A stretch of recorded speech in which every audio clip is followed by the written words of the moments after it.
Hey, you guys. It is your boy Cam back with another football frame of mind time machine, man. Let's go full screen. All right.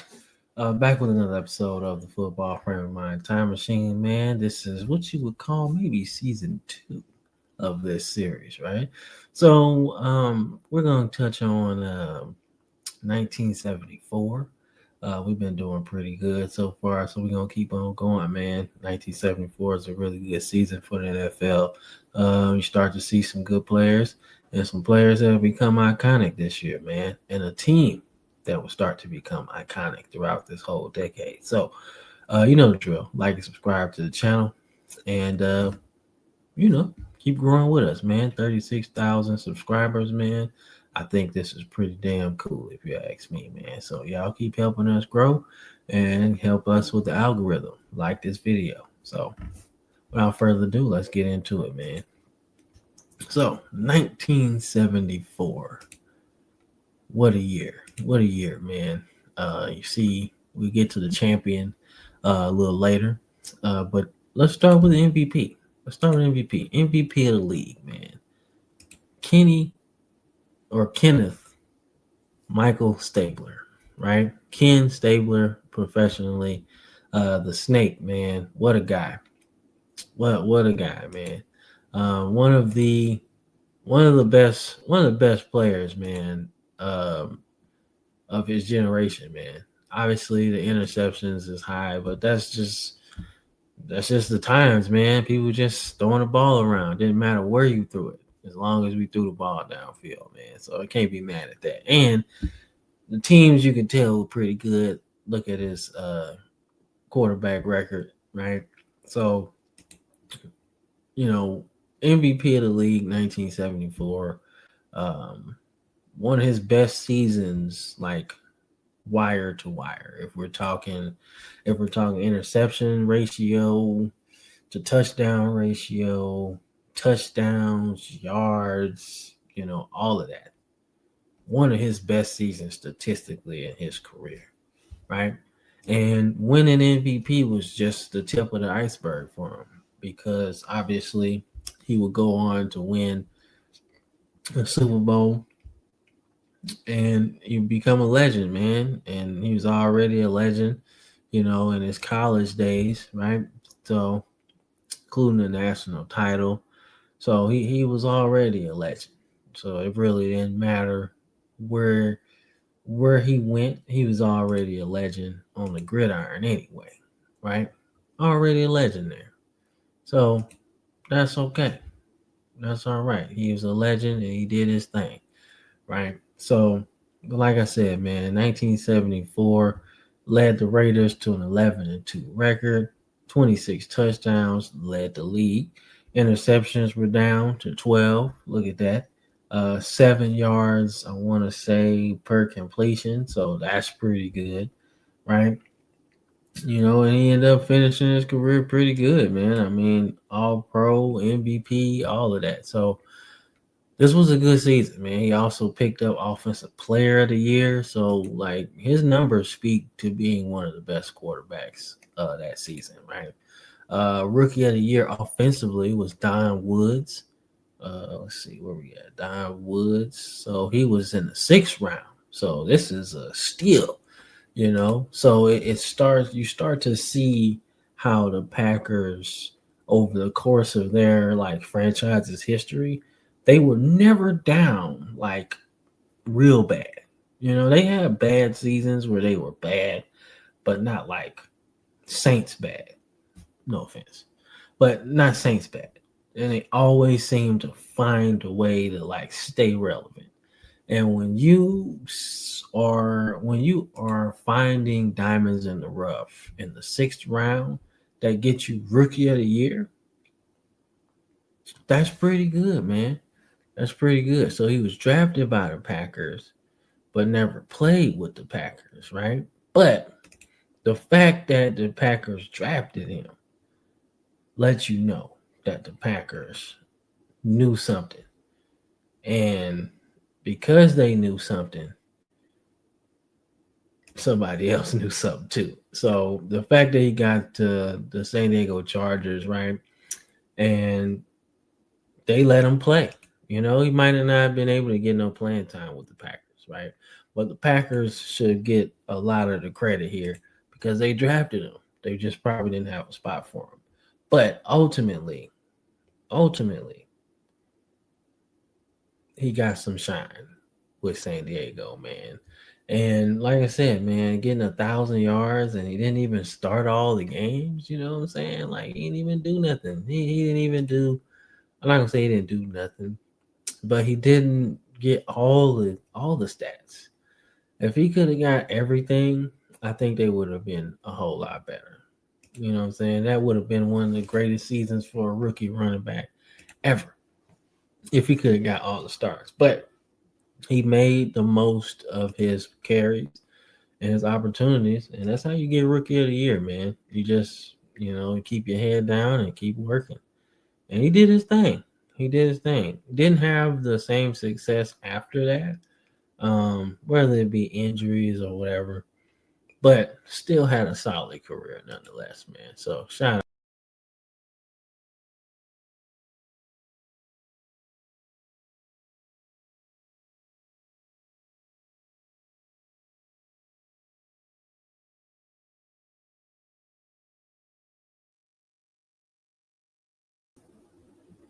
out to Don Woods. I'm sorry, I apologize. My bad. But let's keep going. Let's keep going. So defensive rookie of the year is a name that we should know well. Jack Lambert, right? So you start to see the Steelers do their thing, right? The Steelers, I want to say, made the AFC title game, made the playoffs, period. So they're in full like go mode right now. Like they're just like they're about to take over the NFL shortly. Like I don't think they had the horses to compete the with the Raiders, right? They beat them, but we all know how that game went. And then with the Dolphins, they didn't have the horses like to compete with them yet. They had the defense. Terry Bradshaw was figuring it out. I don't think they had Rocky Blyer yet. And they had Franco Harris, but they don't have no receivers. I don't see no last one yet. But they starting to add them guys. They add Mel Blunt. You add, I want to say Jack Ham was on the team already. Then you add Jack Lambert, which creates that duo that we know so much. You already got Mean Joe Green in there. LC Greenwood is on the team. So the steel curtain is starting to materialize. And when you get a guy like Jack Lambert, who, in his rookie season, you're looking at a guy, you don't know how many tackles he had. Now, that would be an interesting stat, but don't know. But he's making plays in the passing lanes. He gets some sacks, got some fumble recoveries. So, literally, he was balling. Kent State, second round draft pick, man, 4-time Super Bowl champion. Like, dude was nasty, man. Dude was nasty. And what's crazy is he did all this as a young player, right? The Super Bowls, the defensive player of the years, and then was still pretty good into the 80s, into his prime, right? The 80s weren't as good for the Steelers as the 70s were, but still good, man. Of course, mentioned Ken Stabler, offensive player of the year. Defensive player of the year was Mean Joe Green. This is his second. Yeah, this is his second defensive player of the year award. 9 sacks, just absolutely, and got an interception, couple fumble recoveries, man. So he was really doing his meanest work in 74, right? Just absolutely disgusting, man. Disruptive, but you can tell they was on a mission this season. So before we get into all of that, we'll get into all of the stats and stuff. But let's check out the draft. I really want to see who. So Too Tall Jones goes first overall from Tennessee State. I believe, if I'm not mistaken, he was the first HBCU. I think the first HBCU player to go first overall. I think that's it. If I'm not mistaken, Tennessee State is an HBCU, if I'm not mistaken. So I think he's the first one to go first overall. So you can't blame it. I mean, look at his name. It's Ed Too Tall Jones. Come on, man. He's 6'9", 270. Like, if you're gonna do that, oh, that's my mom's birthday. That's pretty cool. About 20 years before her, but still, that's my mom's birthday. That's pretty cool. First round pick, obviously, but Too Tall Jones, one of the greatest players that will play, man. Like, come on, man. Like 100 sacks for his career, which he really officially only got, what's that, 6, 14, no, 8, 13, like 20. So, like maybe 60 of those actually counted towards his score, but let's say 100. That's really cool. That's cool. That's cool. I can't believe he retired. God damn. I wonder if that's when he was trying to like do the boxing because they were trying to make him into like a boxer. But I don't know. But shout out to Tall Jones. He did his thing, man. So Bo Matthews went second. John Hicks, he only played 3 seasons. Sure, he ain't played that long either. 74, 74, 81. That's pretty. That's long. He just didn't like do nothing. Wilbur Jackson. I feel like I remember that name. John Capella. Let me see what he about. So went to Penn State. Played running back. Then he was with the Rams for a while. Pretty good. Then he went to the Chargers. Yeah. Let's see, Woody Green. There we go. So Randy Grandershire was good too. He was good as hell. He was good in college too. Yeah, 2-time All-American. Yeah, so he was damn good. I remember that name. Researching some of my college stuff. So yeah, he was pretty good. Pretty damn good. So you look at a guy like that having a lot of success, defensive player of the year. So yeah, he turned out to be pretty good. Pretty damn good, man. But the key thing about this draft.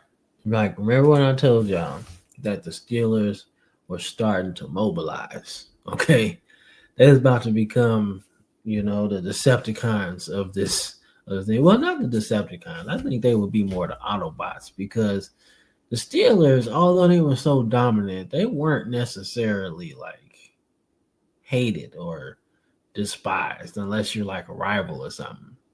Because nobody really talks bad about the Steelers of the 70s. Just be like, them dudes was just good, and they won a lot. So, and like I told you before, you had to go through Pittsburgh to win. And I think everybody had to. Oakland, when they got their title, the Dolphins, when they got their title, like I think you had to go through Pittsburgh to get it. And if you're on NFC, you had to go through Pittsburgh to get it, right? Right. If you're Dallas, you had to go through Pittsburgh to get it. If you were the Vikings, right, you had to go through the Dolphins. When you went to your Super Bowl, the Redskins, like you all had to go through the Steelers at some point. If you got to the Super Bowl, you had to beat Pittsburgh at this point, right? But if you're the AFC, you had to go through Pittsburgh, period. You wasn't getting to the championship without seeing Pittsburgh. I'm sorry. And that's what it was, man. But the key to them winning, right, is adding something that nobody else got, in my opinion. And when I say something that you don't have, nobody had Lynn Swann. League-wide, nobody had a Lynn Swann.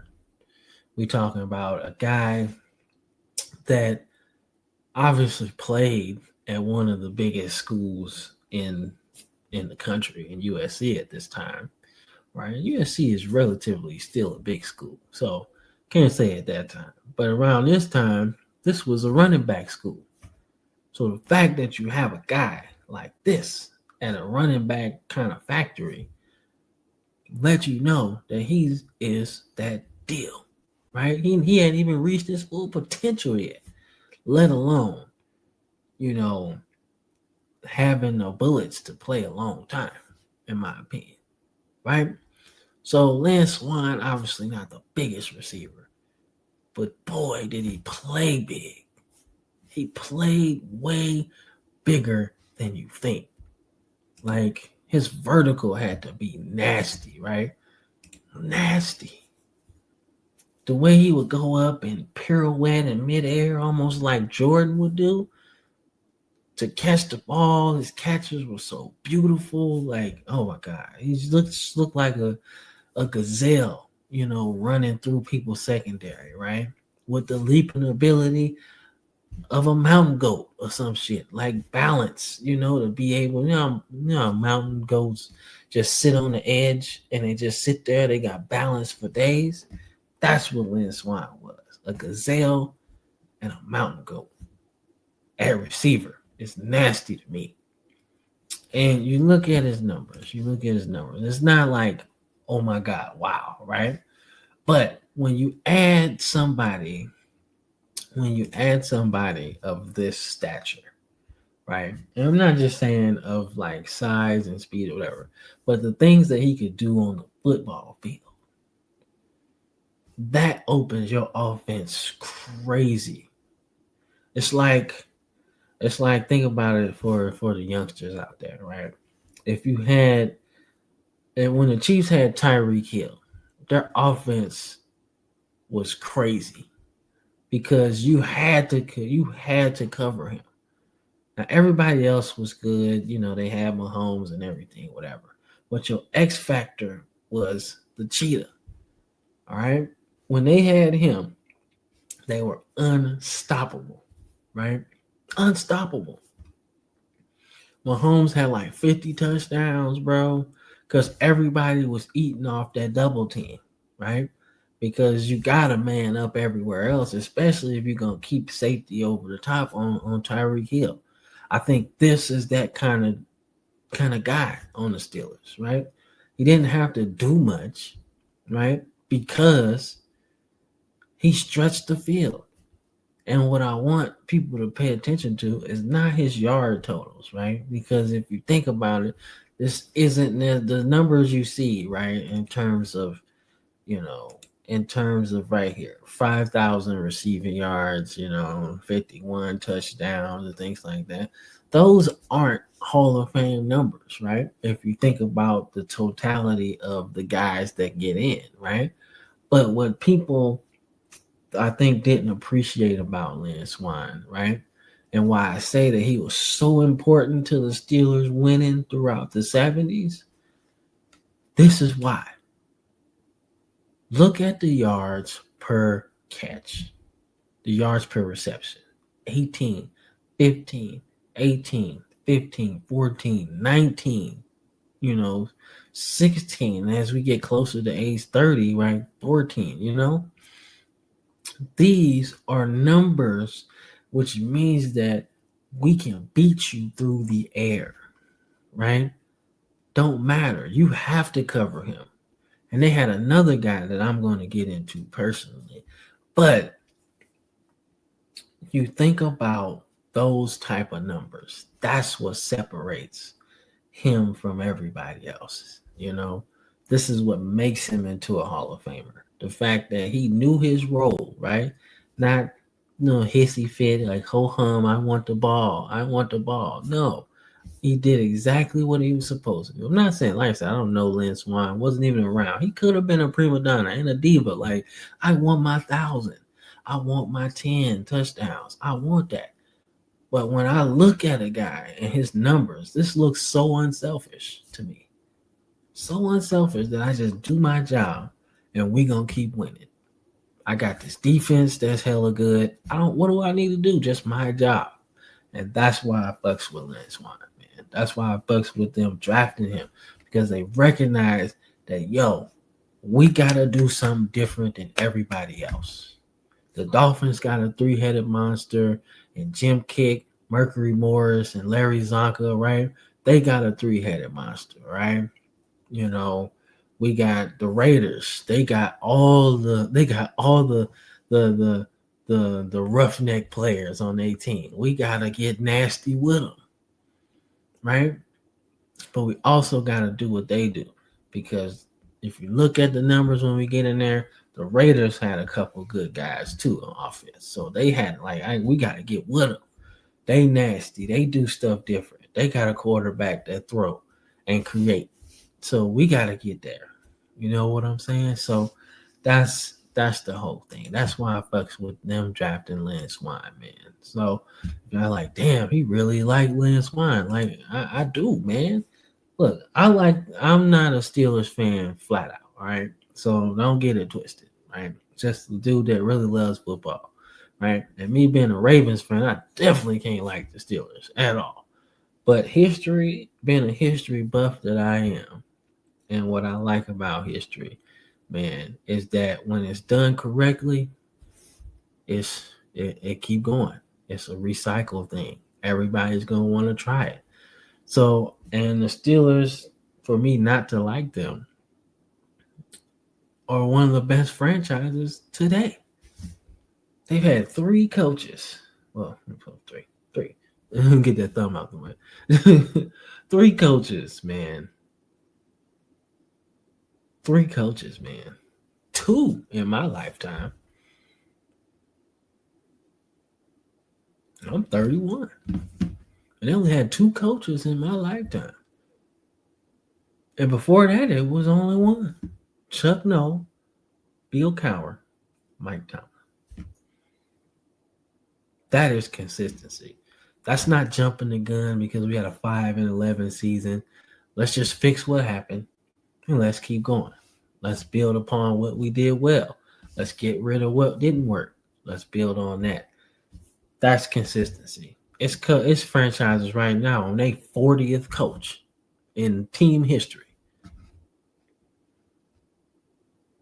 That lets you know that's dysfunction at the top, that's trying to keep up with the Joneses when you should just focus on the building blocks, you know, instead of just trying to go all in for a Super Bowl, man. It don't work for everybody, man. No, like people don't understand. Like, look, I've never played NFL football, except for like the video game. But shit, sometimes I look at these franchises and I'm like, yo, I could run that better than y'all because it's simple. It's simple. Some stuff is just simple, man. Like I look at the Lions, right? The Lions had so much talent on those teams in the 2000s. And only thing I felt like that changed them was losing all their games when they went 0-16. Like that was the only thing that changed the course of their whole team, you know? And I'm just thinking like when you think about these teams that have been so bad so long, right? That haven't won a Super Bowl, haven't been to one in a while. I just think about the little things, think about the little things that the Steelers did, right? When they were bad throughout the 60s and then got good in the 70s, right? I'm just thinking like why like the league is so copycat, right? Why did nobody copy what they did? That's just my soapbox, man, for this episode, man. But some stuff I just be thinking it's so simple. Like, even if it's not simple and it's like, well, you don't know what you're talking about. But I'm just saying, like simple things like hiring the right scouts that do what they supposed to do, stuff like that. Like that changes your franchise right there. Just scouting the right guys, That's a rabbit hole I'll go down another day. But I do think scouting in the NFL has gotten lazy. Lazy, man. And I don't like it, man. Because there's a lot of dudes out there that are better than some of them dudes that go in the first round. But ain't nobody ready to take that thing, Nobody want to take that leap of faith. Like, oh, I'm going to draft this guy in the first round. He's going to be really good, Some guys like, oh, let's get the guy that everybody thinks is good, And then you miss out on a guy like Austin Eckler late in the draft. right? Not saying he should have been a first rounder. I'm not. But I'm just saying it's plenty of people that needed him before he got to where he went to. You know? Like come on, man. Purdy, last pick in the draft. You telling me that nobody else saw that he was actually pretty good? I mean, there's a bunch of teams passed on him that could use him today. That's all I'm saying, man. Scouting has gotten lazy, man. But like I said, that's a rabbit hole I'll go down another day, man. But I have to look at I have to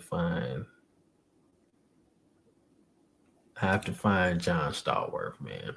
So John Stallworth is the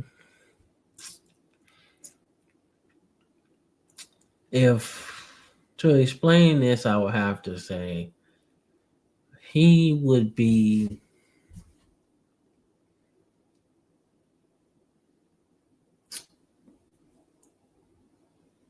the dog to Lynn Swan's ballerina.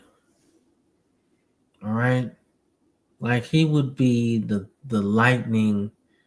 No, he'd be the thunder to Lynn Swan's lightning, right? He was the gritty one, right? Lynn Swan, his game was so effortless and pretty, but John Stallworth was the grit, you know. But don't get it twisted, man. He has some glitz and glamour too, man. You know, so when I think about Lynn Swan, yeah, Lynn Swan was that dude. But you can't have one without the other. And I'll explain. Right? So you get these guys, right? And they're raw, to say the least. They're raw players, right? But you see what I'm saying, right? You see what I'm saying. Look at some of these numbers. 20 yards a catch, 19 yards a catch, 16 yards a catch, 21, right? Even though he got hurt in 80, right? But you can tell what kind of shit he was on. 17, 16, 17, right? You looking at these numbers, right? You looking at these numbers, and what screams out to me is that the Steelers were beating you every way. You want to stop and pass? Cool. Good luck, because our receivers are better than your corners, right? Cool, whatever. You want to stop the pass? Cool. We got Franco Harris, man. We got Rocky Bleier. Right? You want to play smash mouth? Cool. Good luck scoring on our defense. They was beating people up, man. And they not only were like power, but they were finesse too. Like, this is crazy, man. For him to have 1,000 yards, man, with Lynn Swan on the other side, it's just absolutely crazy, bro. And yeah, it's not 1,000, but that's just doing your job, man. And for them to get 2 Hall of Fame receivers, you can't tell me scouting ain't what it is. You was gonna see Lynn Swan anyway. He went to USC, right? He was gonna be on TV. He was gonna be in your damn television. He was gonna be there. You knew how good he was. But you can't tell me that it ain't scouting when you going to Alabama A&M, right? You going to them summer workouts, man. You going to that. You can't tell me that the Steelers weren't scouting. And they took it serious. Because you can't find a guy like this without looking. You don't have to look for Lance Swan. And that's not shooting down his greatness, right? He just went to a bigger school. That's all. But my point is, you got to find a guy like John Stallworth, and you really got to look. That's why I get pissed off at some of these teams right now that be bad and just be drafting people just because they went to Alabama. Like, dude, I watch Alabama. I'm an Alabama fan. I know some dudes that get drafted ain't supposed to be. They not that good. Go down the street. Go to Birmingham, man. Go to UAB.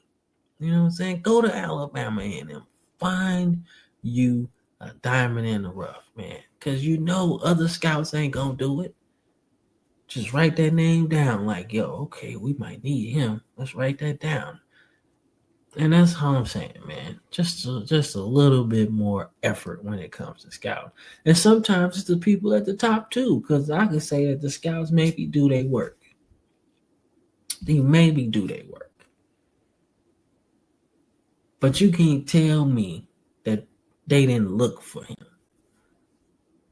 And maybe they was looking past and just was like, oh, who's that? And then boom, right there. But you can't tell me that 3 rounds go by, almost 4, honestly, because the Steelers won a lot the year prior, and you don't see John Stallworth. Come on, man.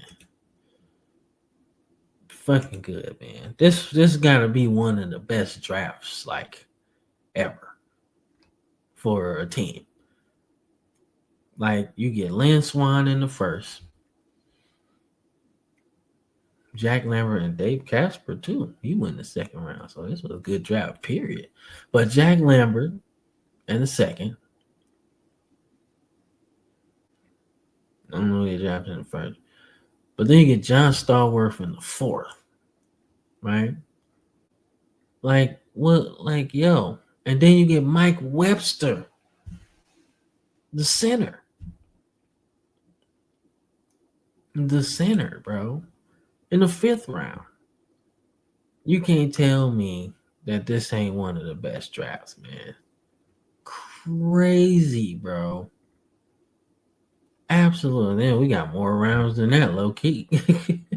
We got more rounds than that because this is 1970, so they had a lot more rounds in there. But that's my point, man. Like, they went out and found people, players that were really good. And because they were really good, because they were really good, it worked out, man. So that's my soapbox, man, for this episode, man. I apologize. But I had to get my point across, man, that the Steelers wasn't playing. And they built this team up to be indestructible.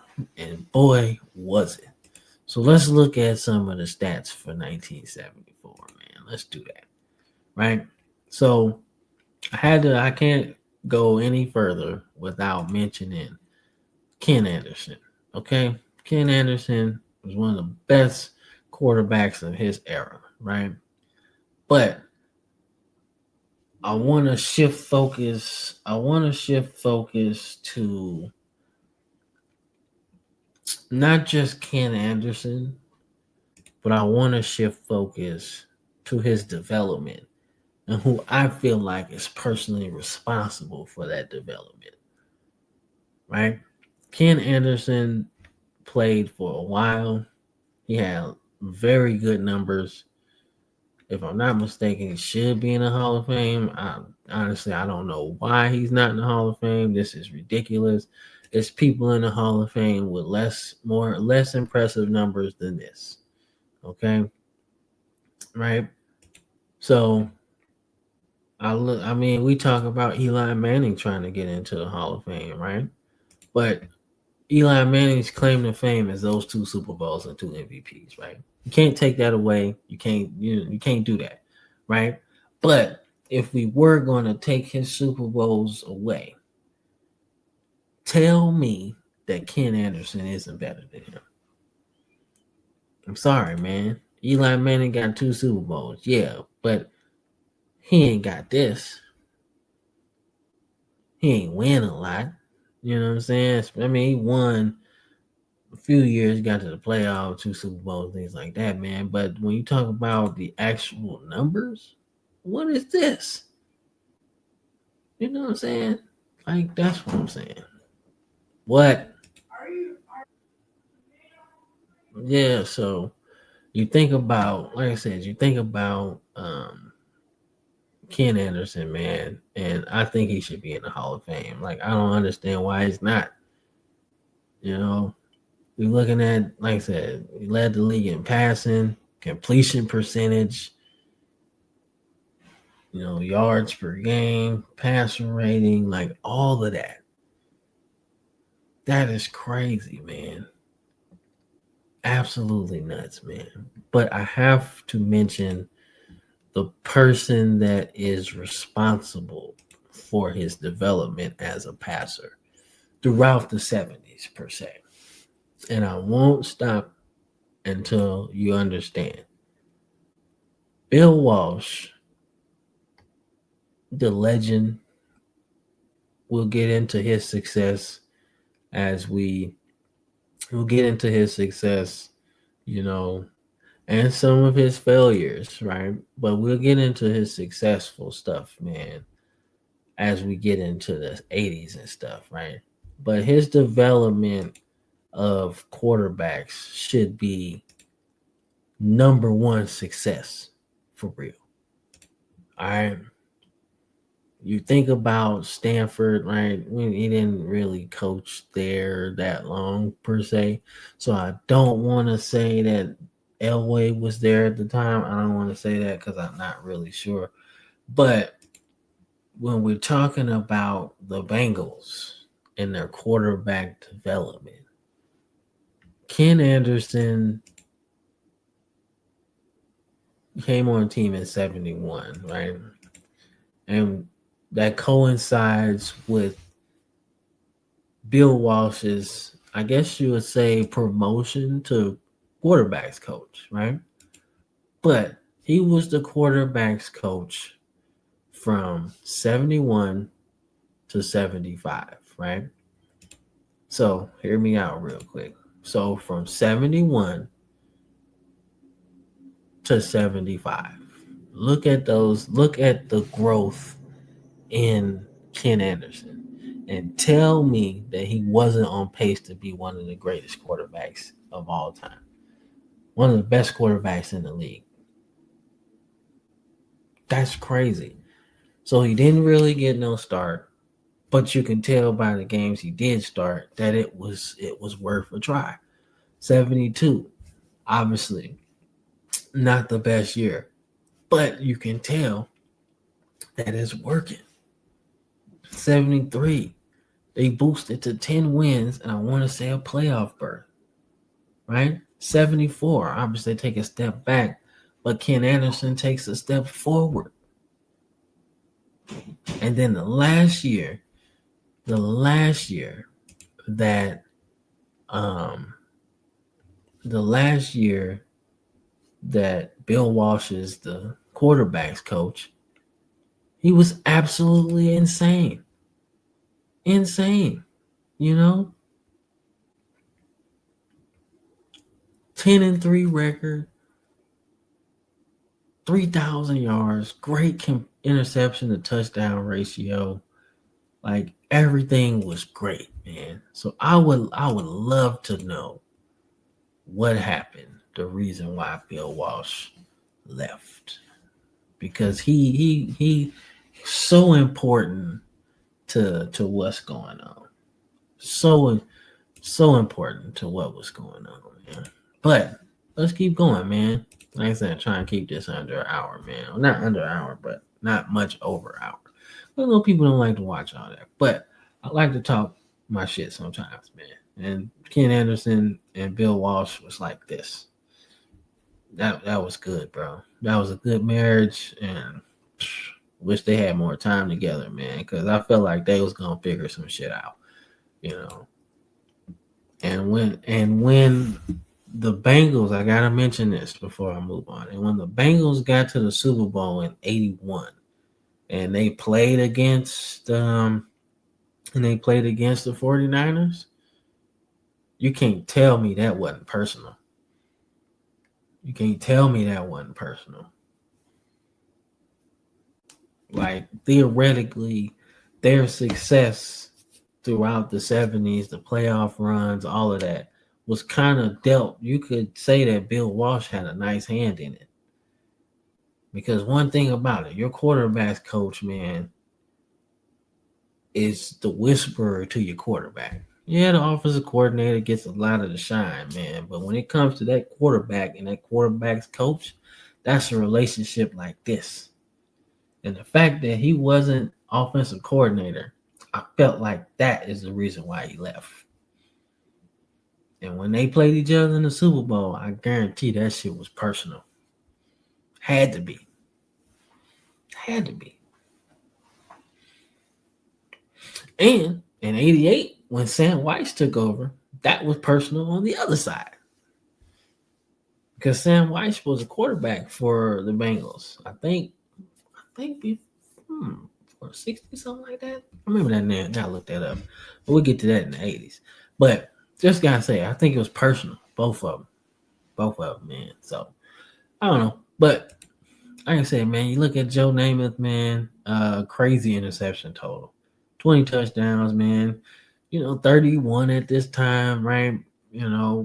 Way, way after, his Super Bowl in 68. So, we're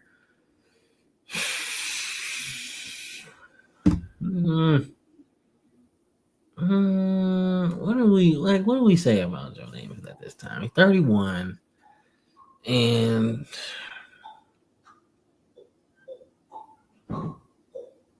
he's 31 and the numbers ain't there.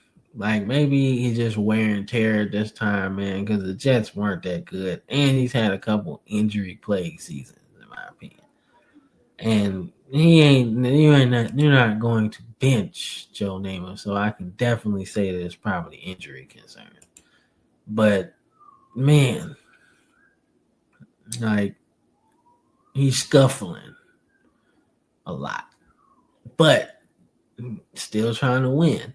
You know what I'm saying? So like but he a legend, so I ain't gonna be like, oh, poo poo. But nah, man. But this ain't the Joe Namath like a couple years ago. So he's scuffling a little bit, but he's still top 5 in yards, man. Still, Fran Tarkenton doing his thing with the Vikings. Roger Staubach doing his thing with the Cowboys. Ken Stabler, MVP. Jim Plunkett still with New England at this time, right? Okay season, 22 interceptions, 19, touchdowns. Not the best, but Jim Hart leads the St. Louis Cardinals to the playoffs and has a really good season, in my opinion. I don't know how many MVP votes, but he should have got some. 20 touchdowns, 8 interceptions, hella good ratio. Honestly, best in the league. He threw the ball a lot. So I got a question for myself that I'm going to answer. Who was on this team? Yes. So I was right. I knew it. I was like, man, those passing attempts are high for this particular era. And I wonder who the coach was. And I was right. Don Coryell. Yes, that makes so much sense, right? And on this particular staff, there is an important name on here.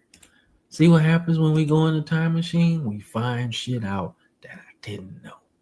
And when I'm seeing what I'm seeing, Joe motherfucking Gibbs. God damn, man. I want to say the only coach to win 3 Super Bowls with 3 different quarterbacks. Damn, that's good. That is good, bro. Fuck, that's good. But Joe Gibbs is what was he with the Cardinals? He was offensive backfield coach. Tampa Bay was pretty good too. I gotta find that out. He's offensive coordinator with the Rams, man, with the Chargers. Was that under Coryell too? Yeah, it definitely was. Hell yeah. Yeah, so then he got the the head coaching job with the Redskins all the way into the 90s, and then came back, and they were actually pretty good when he came back. So that's pretty cool. Okay, so 74. Okay, cool. Gibbs. Yeah, that's pretty cool. Okay, Charlie Johnson. Charlie Johnson, who was good night, and he was the quarterback of the St. Louis Cardinals for a while. So that's pretty interesting, man. So John Hadle, man, he was on the list. He went to Green Bay. He went to Rams, right? 6-5 record. Roman Gabriel, like I said, he's winding down his career. So that's pretty interesting, man. But Burt Jones is in year 2 now, right? And the Colts are bad. The Colts are bad, man. But you know who's not bad? Burt motherfucking Jones. He trying his best to get them to the thing. So shout out to my boy Brandon LSU. He talking about Burt Jones all the time, man. But the Rustin Rifle, I love that shit. That shit is cold. I love that nickname. And he was good too, man. Dan Pastorini, Lynn Dawson. This is last season. Nope, he got one more, and then he's done. But he's still in the game, right? Archie Manning, right? Trying to get the Saints out of the dumpster. It ain't working, man. But Joe Gilliam, right? Like Joe Gilliam is starting this season, 74.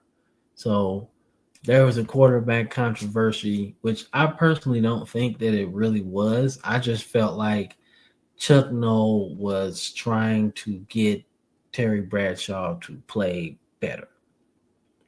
And he had to get the message across, in my opinion. And I felt like this was the way. Let me take that starting spot from you and let me see how you play. And considering how the season finished for Pittsburgh, that shit woke him the fuck up. And you ain't hear about Joe Gilliam no more after that, man. So Joe Gilliam actually wasn't terrible. Wasn't terrible, right? But their team was pretty good.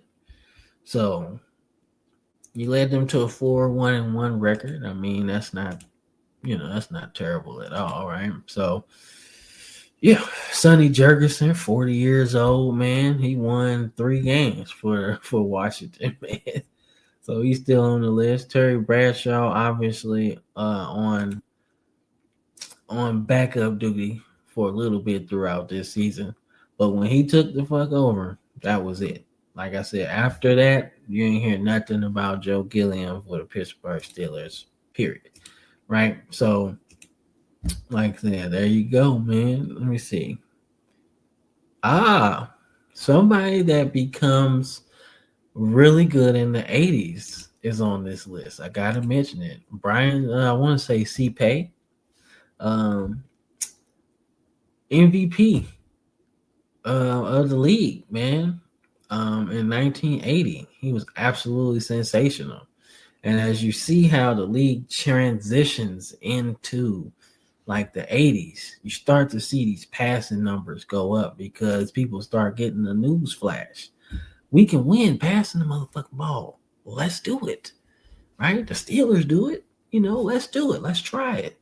And he does this thing, wins MVP. But he gets his start, 13th round pick, 72 draft, right? Not sure what happened.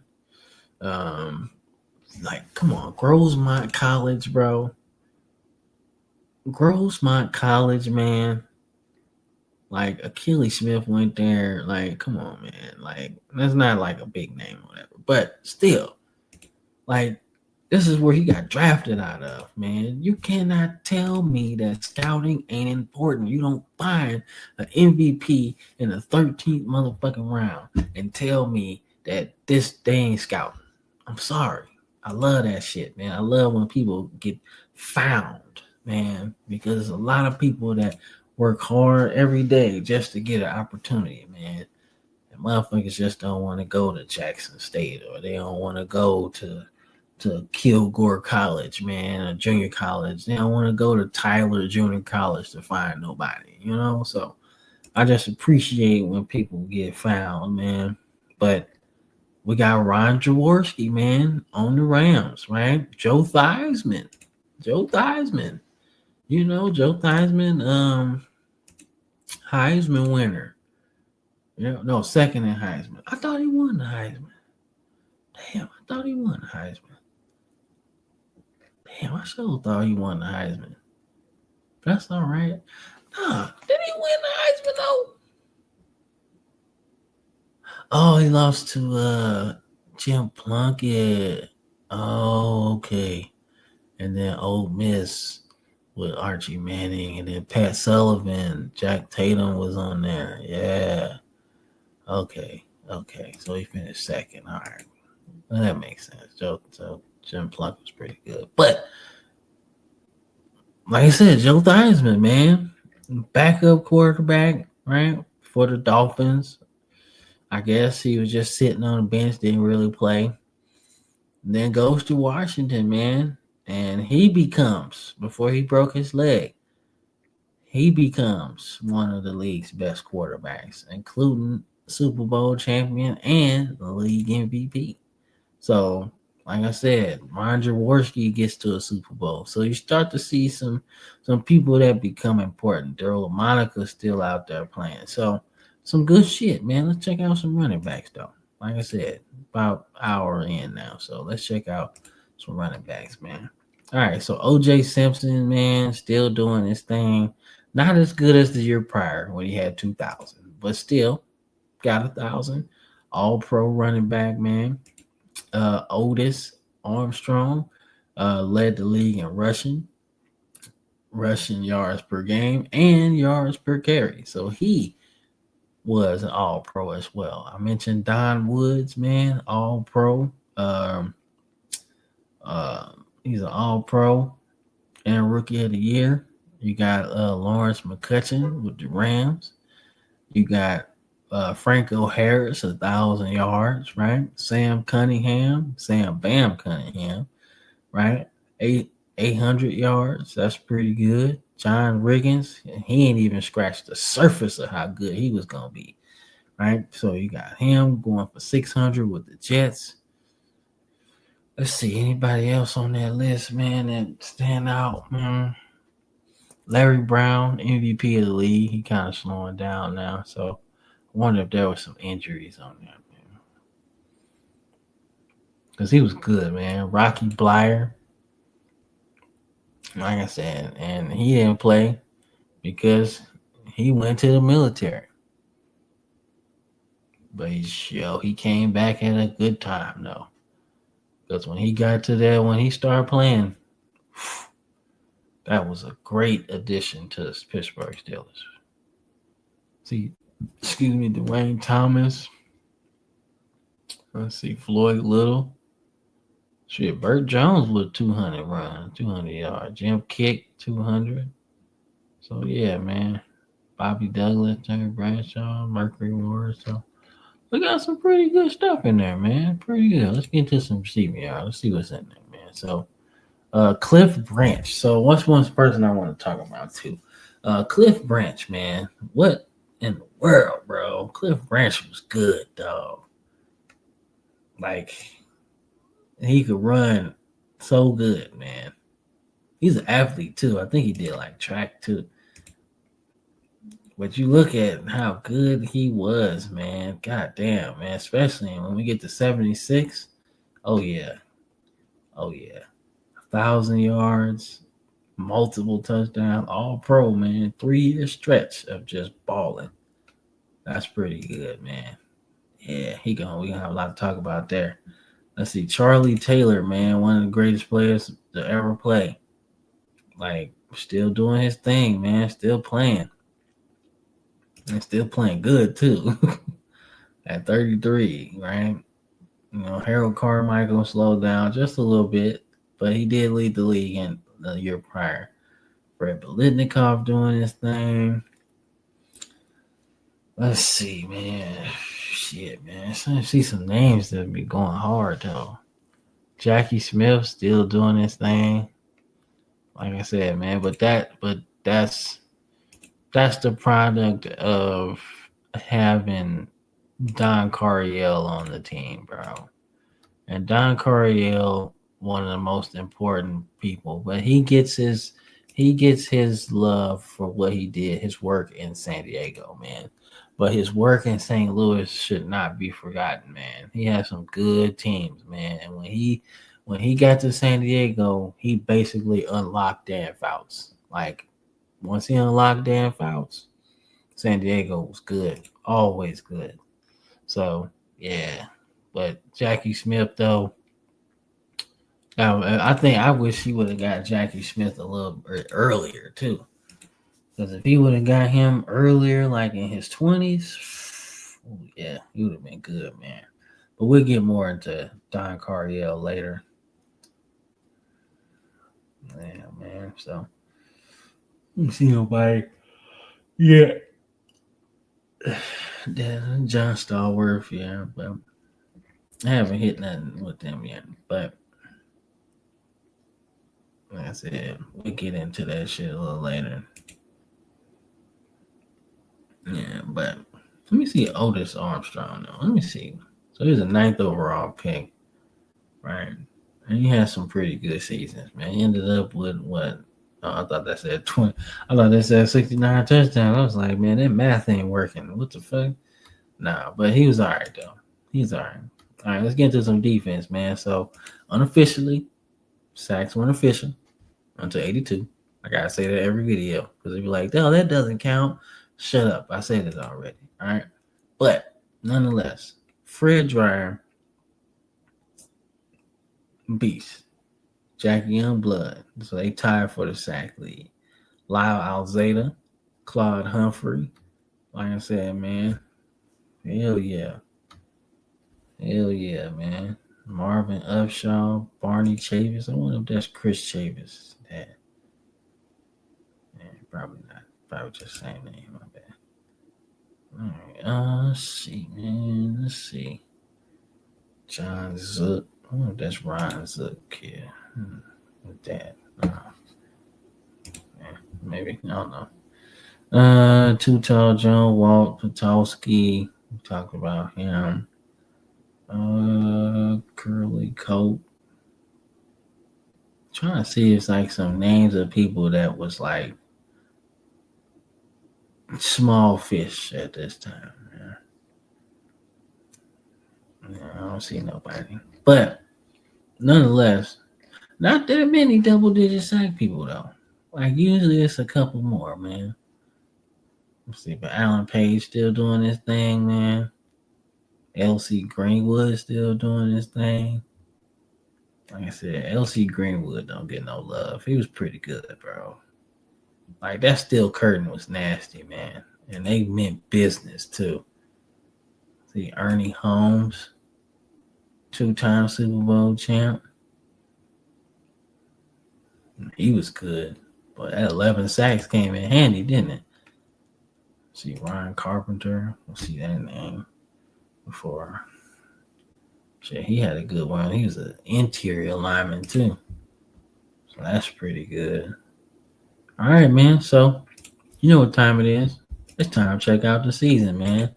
So let's check out the standings, man. So the Dolphins, Steelers, and Raiders all won their divisions in the AFC, with the Bills making the playoffs out of the AFC East, man. So then we get to the point of the NFC where the Cardinals beat out Washington, but Washington makes the playoffs as well out of the East, right? So then we got the Vikings, then we got the Rams in there. So I'm trying to see, is there any new teams in here? Or did we just swap divisions? Because I think we swapped divisions. Because I don't see no new teams. Because the Jets been in there for a while. The Colts been in there for a while. Houston's been in there for a minute because they the AFC. And then I'm trying to see. So I don't see nobody new for real because the Saints and Falcons all came in like they came in their first season. Let me see. Encyclopedia. There we go. So their first season was 67. So that's not a new team anymore. The Falcons came in 66. So that's not a new team. So I'm trying to see. So I'm thinking that they just flipped the divisions around a little bit. That's the tad.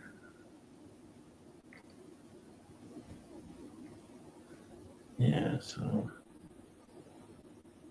yeah, something feel different. I'm missing something. I'm missing something. And the Dolphins, the Patriots, all of them been in there. So that's 5. All right, so no, nothing really different. Okay, so I'm not missing nothing. All right, but the Redskins make it along with the Vikings and the Rams, right? So let's get into the playoffs, man. We're gonna play the worst team in the league is the Colts and the Giants. So I'm curious before we get into that, who picked first?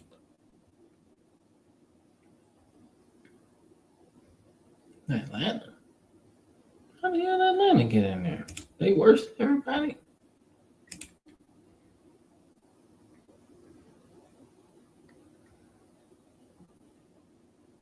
No, they not. Hmm.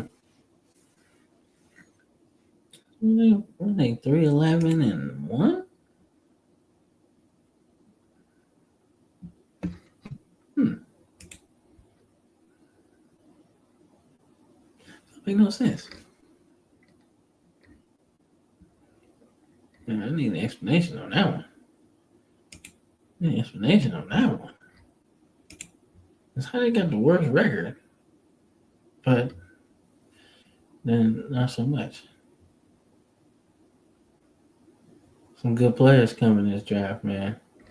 Well, I can't wait to talk about that. But just curious about how they got that first pick. Just curious about how that happened. But I think we'll break that down a little later. But yeah, so let's get into the playoffs, man. So all right, so divisional round playoffs, 1974, December 21st, 1974. Let's talk about the playoffs. All right, so playoffs begin. Minnesota takes care of business. Obviously, they're under Bud Grant, who's having some pretty good success with the Vikings, man, including getting to 4 Super Bowls in his era. So they take down the Cardinals, man, stifling their wide open offense, man. And Fran Tarkenton is one of those ones, man. They beat him on the ground, pretty much. That's pretty much what happened. They beat him on the ground, and that balance just makes it hard to beat people if you ain't balanced. You feel me? So, but I ain't gonna sit here and forget about the Vikings defense either, man, because you got Carl Eller, Jim Marshall, Alan Page, Paul Krause, right? You also had Roger Worley on that side, but he's only one guy. They got the whole squadron over there. So the Vikings take care of the Cardinals, man. Crazy fashion. Crazy fashion, man. So then we go to the Raiders taking on the Dolphins, man. Another great coaching matchup, man. We got John Madden going against the great Don Shula. Well, the great John Madden going against the great Don Shula. My apologies. This game was a classic, bro. This is a classic, man. So the Dolphins start off fast with a kickoff return. Then the Raiders go down there and score. Kent Stabler touchdown pass. Gary Premium kicks a field goal, and that takes us to halftime, right? Then Fred Biletnikoff scores. That's the only score in the third quarter, right? So Raiders is up 14-10 in the end of the third. Then, well, I take it back. I take it back. Take it back. My bad. Paul Warfield catches a pass from Bob Greasy, and then that's the end of the third quarter, right? So now we looking at the Dolphins up 16-10, right? Then all hell breaks loose, right? So your Premier kicks a field goal, extends Miami's lead. Cliff Branch catches a bomb from Ken Stabler. They take the lead 21-19. And then your Premier gets the extra point, but a 23-yard rush from Benny Malone takes Miami into the league. And then Clarence Davis catches a pass from Ken Stabler, and that's what wins it for them. What a game! I wish I would have been able to see that shit, man. I wonder if my grandpa saw that shit, man, because this is a classic, bro. They have you on the edge of your seat going into the fourth quarter, man. You get two lead changes. That's crazy, man. That's crazy. But that's what I'm talking about when I talk about the teams of this era, man. Like if you could win with your aerial attack, but not become one dimensional on that shit, you could win some ball games against teams that's really better than you because they don't necessarily do that. They win one way and they win one way only, right? And then not necessarily saying that Bob Greasy couldn't pass, but damn, when you got a three-headed monster in the backfield, you really don't have to do that much, do you? You ain't gotta do that much. You know what I'm saying? So like, I mean, Blanca gave you 100. Malone gave you 100, right? Jim Kick gave you a couple, like, and, he didn't do too much, but you never know how important those 2 yards were or that 5 yard reception was. You never know how important that was. But I tell you what was important to the motherfuckers Raiders, the fact that Ken Stabler had 4 touchdowns and 1 interception. Cold-blooded killing shit, man. Yo, he was ready to play this motherfucking game, and it worked out. That's what your MVP supposed to do. That's a franchise quarterback, bro. We ain't gonna compete unless I get it done, right? I love that type of shit, man. But they also had some pretty good stuff too, man. Some contributions on the ground. Fred Biletnikoff gave you 122 and a tutty, right? Cliff Branch giving you 84 off 3 catches and a tutty. Charlie Smith giving you a tutty. Like, come on, man. What are we doing? That is balance. I love that shit, man. They attack with the run and they attack with the pass. That's balance, man. And I really feel like this game could have been won either way. But you gotta let Bob Greasy go at him, man. You gotta let him go, even though you winning with the run game. Like, so if I'm Don Shula, I ain't changing shit no way. But defensively, they couldn't do nothing with the Raiders offensively, bro. Like they was killing them in the passing game, bro. Like for real. Like if we put them numbers like with today's like averages, bro, Ken Stabler had probably about 450 yards, bro, in today's game. With the rules of today, that's at least 400, maybe even 500 yards and like 6 touchdowns, bro. Like that's nasty, bro. That's nasty. Now the interceptions might have been up, but I don't know. But in today's game, Ken Stabler would have had like 500 yards in this game, bro. Flat out. But then we go to Pittsburgh taking on Buffalo. So Buffalo makes the playoffs, right? But let's be honest, they was overmatched, dog. All they had was damn near O.J. Simpson, man. And when you're going against a team that got a defense like this, that's it, man. That's it.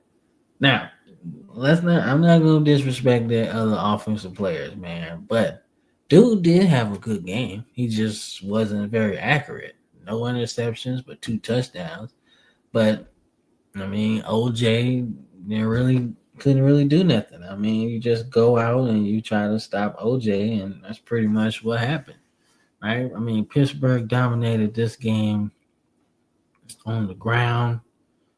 They dominated this game through the air, right? I mean, Bradshaw had 90. He was 19. He's 12 and 19, 200 yards and a touchdown, bro. That's easy money, bro. That's taking what you give you, taking what you give them, man, and that's it, dog. So Amir Rashad, okay, so he changed his name around this time, and then he was with Buffalo. Damn, they traded him that fast. Damn, they was stupid. They was dumb. Why would you trade him, man? That's crazy, bro. And he ain't playing 75. But when he got to Minnesota, that was it, man. But shit, he did his thing, man. He did get a touchdown, he did get a catch. So, but you can see Lynn Swan with that. That's crazy. That was a good game. What's up? Yes, I'm recording. I know. All right. So then we go Washington and the Rams, right? So interesting because I want to say George Allen coach the Rams? So this was a personal game, should I say. But the Rams get it done, man. The Rams get it done. They get it done on the ground. And that's pretty much it. That's pretty much it, man. Billy Kilmer didn't do nothing to the point where you got to put Sonny Jurgensen in that motherfucker. And he like 40. They couldn't do nothing on the ground. But the Rams didn't do nothing passing the ball. But Lawrence McCutcheon did his thing, man. He did his thing. He did his thing, dog. So I like to see that though. The gamemanship sort of, I like to see the gamesmanship of how the game's evolved a little bit because you look at they tried to make the game, I guess it's not a 2-score game, but they tried to go for it on the 2-point conversion, right? To make it 21 or something like that. So I kind of like that. They, the time management, time score management, that shit looks pretty good. Looks pretty good, man. What's that smell, nigga? I don't know. Like, I don't do no dog shit, man. Anyway, all right, let's get to the next round, man. Let's get to the next round. All right, so we got the championship weekend, December 29th, 1974, man. So this is right before the new year. We getting some NFL action, right? So Minnesota takes care of the Rams, right? So the Rams was playing some good defense, man. The score is very low. Fran Tarkenton does his thing, right? Then we get a field goal. That's all in the second quarter. So they ain't do shit in the first. Just defense. And then we get to the fourth. Osborne gets a touchdown run, and then Harold Jackson catches a touchdown pass from James Harris, who I actually want to see from Grambling. So it was an 8th round pick, Buffalo. And 74 was his best season. And he was a Pro Bowler. Was he a runner too? Let me get some running in there. He rushed for some yards. Yeah, he got 5 touchdowns, so that's cool. Yeah, so pretty good. So then we go AFC Championship. Pittsburgh takes care of business against Oakland, man. But this, like I said, would become the rivalry of the 70s, man. The Oakland Raiders had to go through Pittsburgh at some point. They couldn't get to the Super Bowl without it. So they had to go through them. They had to play them. And like I said, one of the best coaching games. Like I said, George Blanda makes a 40-yard field goal. Goddamn, in the 70s, still playing. He got me like 40 almost. How old was he? 74. 47. Oh, wow. And he's still giving it all for the Raiders, man. That's what's up, right? So Steelers make a field goal, man. Cliff Branch, they winning this game, 10-3 in the third, and then the Steelers just unleash whatever the hell they had. Franco Harris touchdown, Lance Swan touchdown, man, and Franco Harris a touchdown. Nasty work, man. Nasty work. They basically score what? Damn near 21 unanswered points. For real. They beat them on the ground, and Terry Bradshaw didn't have to do that much. Just don't fuck it up. Because Franco Harris was in his bag. And I told y'all, when Rocky Bleier got on the team, bro, they found something. Because that's nasty. And then, of course, you got their defense. Like, come on, man. Jack Ham, like, all them dudes. Like, that defense was tough. And Ken Stabler felt all of that. You know, he felt all of that. Look at their rushing total. They couldn't do shit. They couldn't do shit on the ground. They had 29 yards. 29 yards rushing for the entire game. No balance. None. Like, I'm pretty sure their defensive coordinator, Chuck Knowles, like, they can't run on us. Stay back. But that sets up your Super Bowl, man. Dude, I'm doing my stuff, man. You doing your show? No, I'm doing stuff right now. I'm doing my extra content, Mom.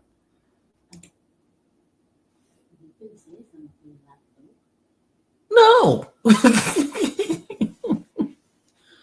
I'll be out in a minute, okay? I gotta get some water.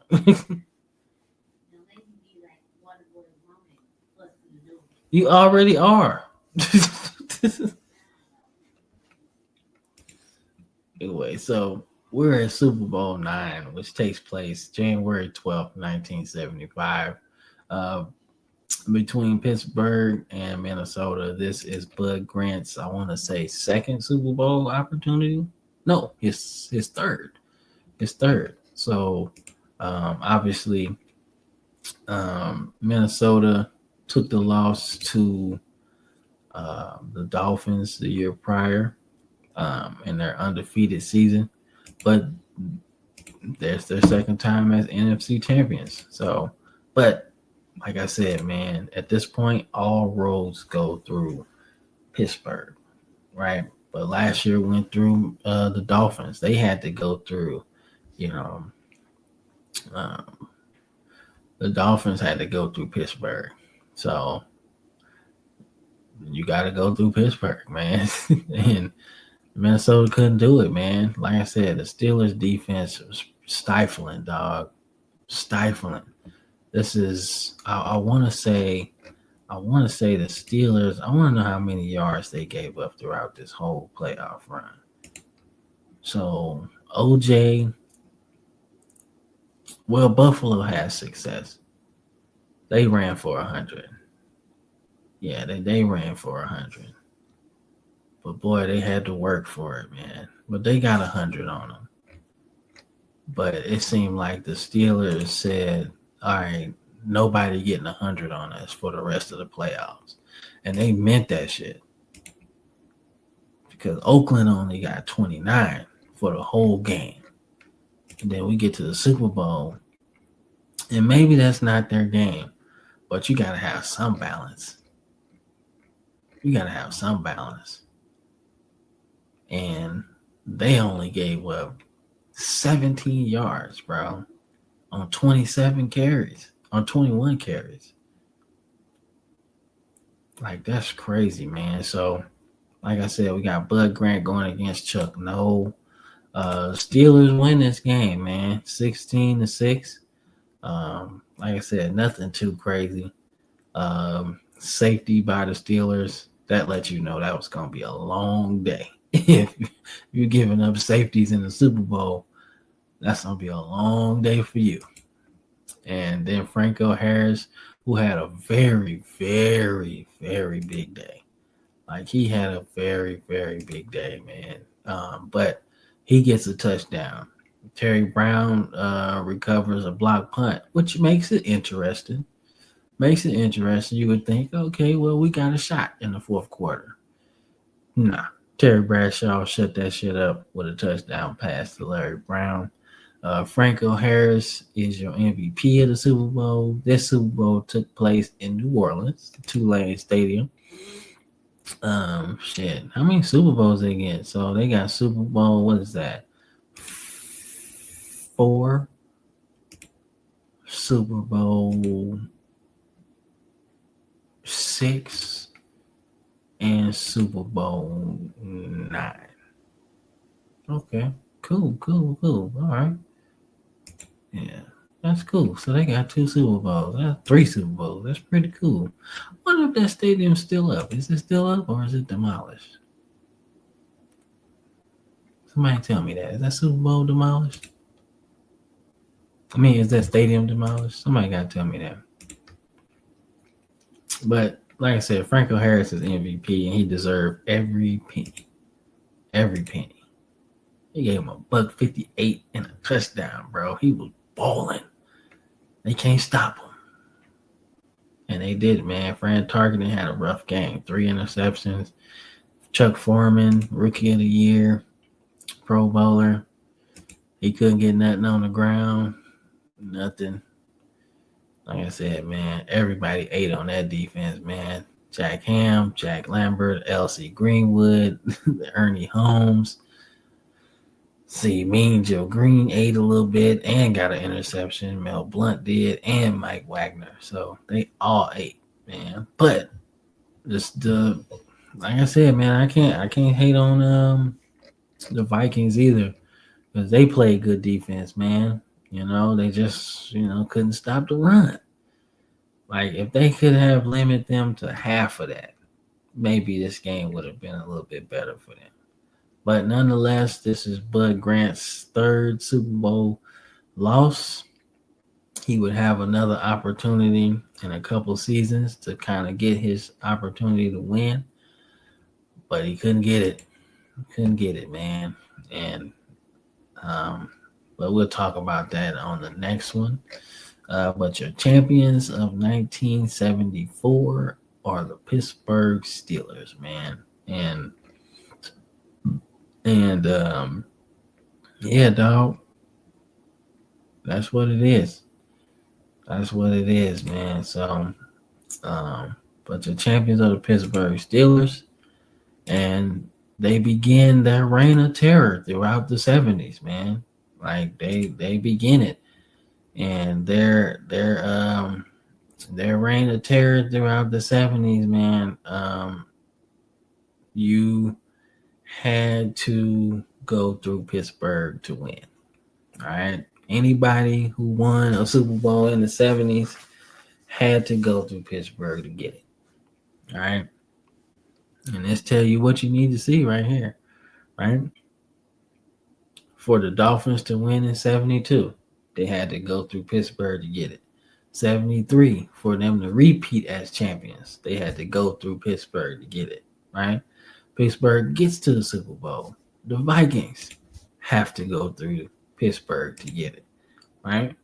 76, the Raiders win. They have to go through Pittsburgh to get it, right? I forget who won in 77, but we'll get through it. But they had to go through Pittsburgh to get it. Then 78, the Steelers win. And 79, the Steelers win, right? So you have to go through Pittsburgh to get it, all right? That's what it is, man. It's not, I'm not making this shit up. You have to go through Pittsburgh to get a championship in the 70s. Flat out. Right? So, like I said, man, but when we come back, man, on the next episode of this, we will be talking about 1975. Good year. But we're going to talk about it.